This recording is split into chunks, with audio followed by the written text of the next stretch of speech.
Okay. Hello, guys. I'm back. Sorry. I ran out of time. I didn't know how fast 15 minutes went, but okay, I'm going to try to go faster because 15 minutes on that was kind of boring. Okay, in number 4, our pronoun there could refer to one or two things. We could have the antecedent be squirrel, we could have the antecedent be bird. The trouble is, when we have the pronoun or, it's really like this one or this one. So if we have or, we're always going to look at the second pronoun or the one closest to, or second noun, the antecedent, closest to our pronoun to determine if our pronoun should be singular or plural. Since bird is singular, our pronoun should be singular. So our pronoun should be found this way. All right, so if we have or, we're always going to look at the noun closest to the pronoun, the antecedent that's closest. All right, in number 5, we have the word and, which is like a sign. Both Shelley and Stella promised to bring her cameras. Well, this is like 1 plus 1. Shelley is 1 and Stella is 1. 1 plus 1, well, that's going to equal 2. That's going to equal plural. Because both means that there's going to be more than one. So, both is plural. We should have a plural pronoun to map antecedent. So we should have their. Both Shelley and Stella promised to bring their cameras. Now we have some pronouns that, like I had in number 2 up here, that I referred to as a reflexive or an intensive pronoun. We could have some singular pronouns that refer back to the self, and they all end in self. We have myself, yourself, himself, because his self is not a word. Cross that out. His self is not a word. Never was, never will be. We have herself, and we have itself. We also have plural reflexive and intensive pronouns. Ourselves, yourselves, and themselves. Just want to let you know what those pronouns are, that those are indeed pronouns. To find out more about what reflexive pronouns are and intensive pronouns are and how they're used, we'll have to look at that in a different video because we're moving on. Now, the trickiest part about pronouns is when we have indefinite pronouns. Indefinite pronouns do not have a clear antecedent. Do not have a clear antecedent. And that's why they're indefinite. Their antecedent is not definitely defined.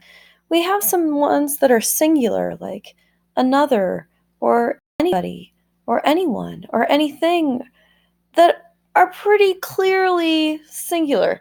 But we do have some, I'm going to highlight these here, we do have some that are kind of tricky, that seem like they would be plural, like the word everybody, and everything, and maybe, let me see, everybody, everything, and everyone.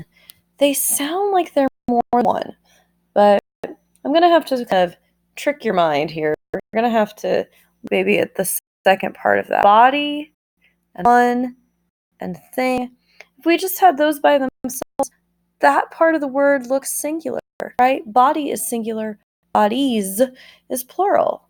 One, meaning one is singular, and thing is singular.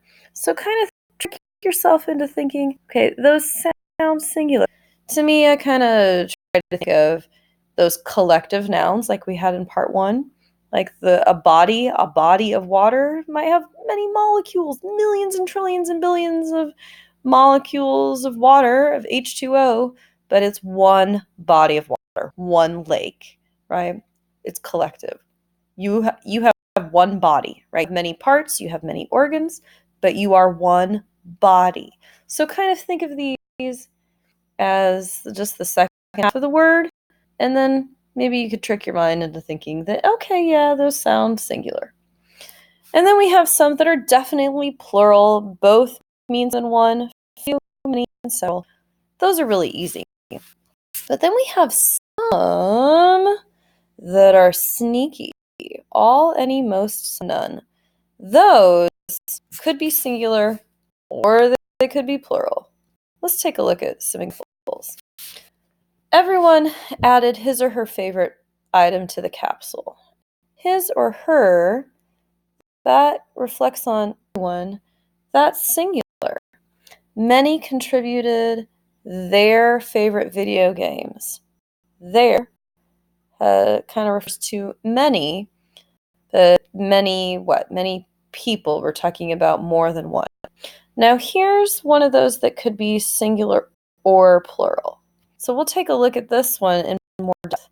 Some, there are tricky pronouns here, are indefinite pronoun. Some of the time capsule looks like it is very old. Well, our pronoun it here, what is it referring to? That looks very old. Well, we have to look after the phrase. We have to look after the word some to determine if this is singular or plural.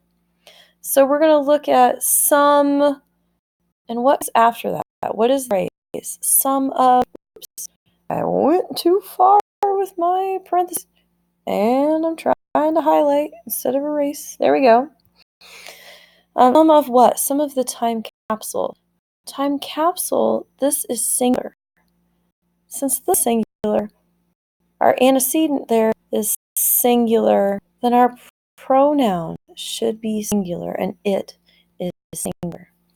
If we look at our second example with some of the time capsules listed their contents on the outside. We're going to look at a phrase that follows our indefinite pronoun that we're not sure if it's going to be singular or plural. If we look at the phrase after it, and we look at the noun in there, capsules, an S. Now we're talking about more than one capsule, so now this is plural. Our antecedent is plural, and so pronoun there is plural match. All right, let's practice. In number 1, everyone likes to think that he or she or they will leave a mark on the world. Which one is it going to be? Well, whatever it's going to be, I'm looking for the antecedent one. Okay, that's confusing. I just had been underlining, not circling. Let me underline our antecedent. Everyone ends in one. I know it's singular. So I don't have just one pronoun that can be singular and be both male or female.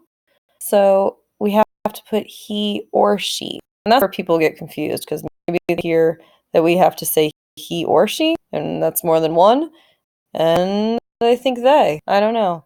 It gets easily confused. This is a very, very common mistake. You listen to people talk, they say it all the time.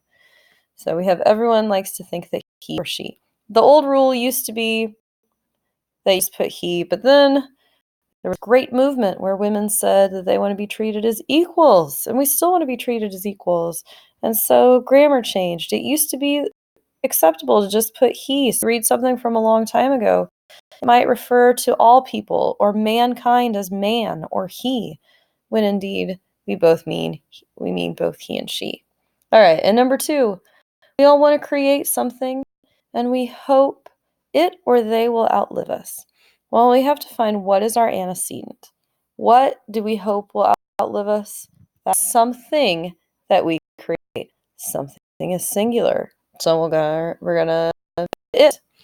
Number 3, anyone who assembles a time capsule hopes that blank will send a message to the future. So we have to find our antecedent. it's any one, ends in one, so I know that that's singular. So we're going to have he or she. All right, why don't you try 4 and 5 on your own? So pause the video and do those things, and we'll see what you come up with.